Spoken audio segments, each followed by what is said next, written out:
వార్తలు చూద్దాం. సైనికుల మతపరమైన కవాతులపై సుప్రీంకోర్టు కీలక వ్యాఖ్యలు చేసింది. మతపరమైన కవాతులలో పాల్గొనకపోవడం క్రమశిక్షణ రాహిత్యమని సుప్రీంకోర్టు తెలిపింది. మతపరమైన కవాతులలో పాల్గొనడానికి నిరాకరించిన క్రైస్తవ ఆర్మీ అధికారి తొలగింపును సుప్రీంకోర్టు సమర్థించింది.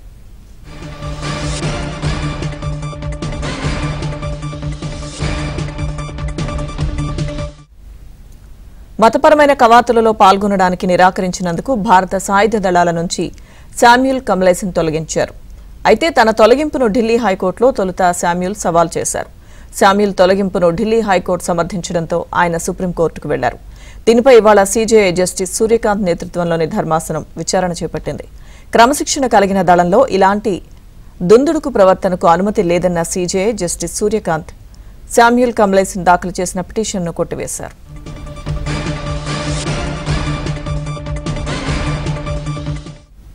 ఇదే అంశానికి సంబంధించిన పూర్తి అప్డేట్స్ మా ఢిల్లీ బ్యూరో చీఫ్ కృష్ణ అందిస్తారు.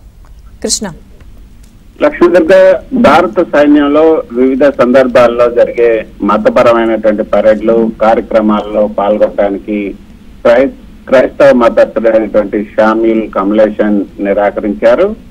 ఆయన అందుకు చెప్తున్నటువంటి కారణం తన క్రైస్తవ మత విశ్వాసాల ప్రకారం ఇలాంటి హిందూ మత కవాతుల్లో పాల్గొనలేను అంటూ ఆయన చెప్పడంతో, అయితే ఈ యొక్క మిలిటరీ నియమాల ప్రకారం ఇది క్రమశిక్షణ ఉల్లంఘనగా పరిగణించి అతన్ని సేవల నుంచి తొలగించారు.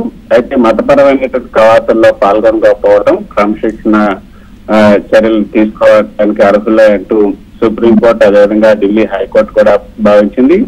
దాంతోనే ఆర్మీ కోర్టు అదేవిధంగా ఆర్మీ అధికారులు ఆయన్ను ఈ యొక్క విధుల నుంచి తొలగిస్తూ నిర్ణయం తీసుకున్నారు. ఢిల్లీ హైకోర్టులో శామ్యూల్ పిటిషన్ దాఖలు చేసినప్పుడు తన మత స్వేచ్ఛను ఉల్లంఘించారని హైకోర్టులో వాదించారు. అయితే హైకోర్టు మాత్రం సైన్యంలో వ్యక్తిగత మత స్వేచ్ఛకు ప్రాధాన్యత కాదు, ఏదైతే మిలిటరీ యొక్క శాసనం క్రమశిక్షణ ఇవి అన్నది ముఖ్యం అంటూ తీర్పు ఇచ్చింది. ఆయన తొలగించడానికి కూడా సమర్థించింది. హైకోర్టు ఇచ్చినటువంటి తీర్పును సుప్రీంకోర్టులో శామ్యూల్ సవాల్ చేశారు. హైకోర్టు తీర్పును శామ్యూల్ సుప్రీంకోర్టులో సవాల్ చేసినప్పుడు సీజేఐ జస్టిస్ సూర్యకాంత్ నేతృత్వంలోని ధర్మాసనం ఈ రోజు విచారించింది. ఆ సందర్భంగా జస్టిస్ సూర్యకాంత్ ఒక కీలకమైనటువంటి వ్యాఖ్యలు చేశారు.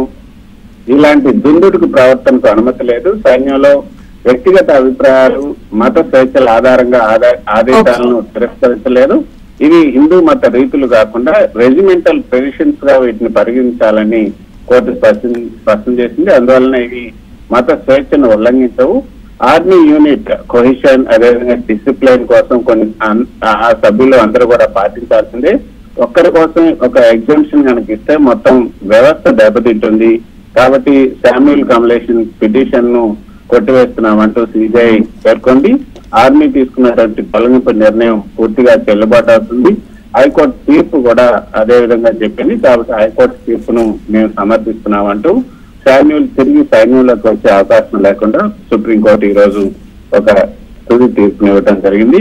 అయితే సైన్యంలో మత స్వేచ్ఛకు పరిమితులు ఉన్నాయి, కాకపోతే సైనిక జీవితంలో వ్యక్తిగత మతాభిప్రాయాల కంటే క్రమశిక్షణ ఆదేశాలు ముఖ్యమైనది సుప్రీంకోర్టు ఈ రోజు స్పష్టం చేసింది. ఏ మతానికి చెందినటువంటి అధికారి అయినా సరే రెజిమెంటల్ ట్రెడిషన్స్ లో పాల్గొనాలి. సైన్యంలో రిలీజియన్ న్యూట్రల్ డిసిప్లైన్ అన్నది ముఖ్యం, సైనిక సంప్రదాయం అన్నది ముఖ్యం. మతపరమైన ఈ సైనిక సంప్రదాయం అన్నది మతపరమైనటువంటి ఆచారం కాదు, కాబట్టి దీన్ని పాటించడంలో తప్పులేదు, అది మతపరమైనటువంటి ఆచారాలకు విరుద్ధం కాదన్నది కూడా సుప్రీంకోర్టు ఇచ్చినటువంటి తీర్పుతో స్పష్టం చేసింది.